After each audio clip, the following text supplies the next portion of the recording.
আজকে আপনাদের সামনে আমি যে বিষয়টি নিয়ে এসেছি তা হচ্ছে ইংরেজি শিক্ষা।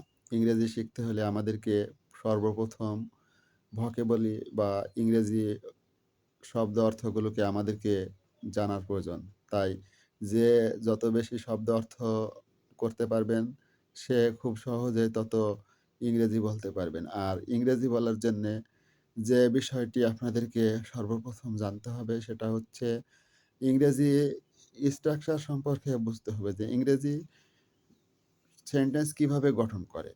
আর সেন্টেন্স গঠন করার প্রক্রিয়াটা কি আপনাদেরকে আগে জানতে হবে। যেমন উদাহরণস্বরূপ বলা যায় যে, "আমি ভাত খাই।"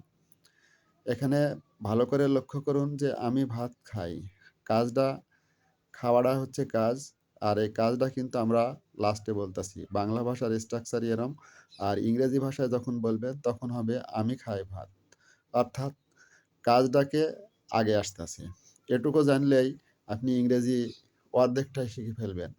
চলুন বিস্তারিতভাবে আপনাদেরকে বুঝে নিই। তাই ইংরেজি শিখতে হলে অবশ্যই আপনাদেরকে ওয়ার্ডের মানে সম্পর্কে ভালো জ্ঞান থাকতে হবে। তাই আমি আজকের ভিডিওতে আপনাদেরকে বিশেষ কিছু ইংরেজির ওয়ার্ড সম্পর্কে বাংলা মানে দেখাবো। আপনারা দেখতে থাকুন। আমাদের চ্যানেলটি ভালো লাগলে অবশ্যই সাবস্ক্রাইব করবেন, লাইক দিবেন।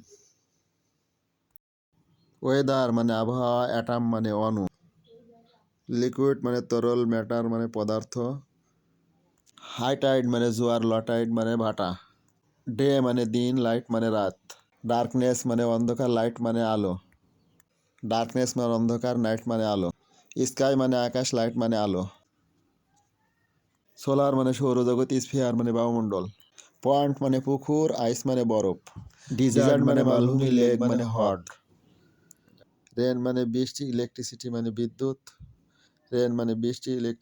বিদ্যুৎ, ক্লাউড মানে মেঘ, থান্ডারবোল্ট মানে বজ্রপাত, ওয়াটার মানে পানি, স্টর্ম মানে ঝড়, ফায়ার মানে আগুন, এয়ার মানে বাতাস, সি মানে সাগর, স্টোন মানে পাথর, ইভার মানে নদী,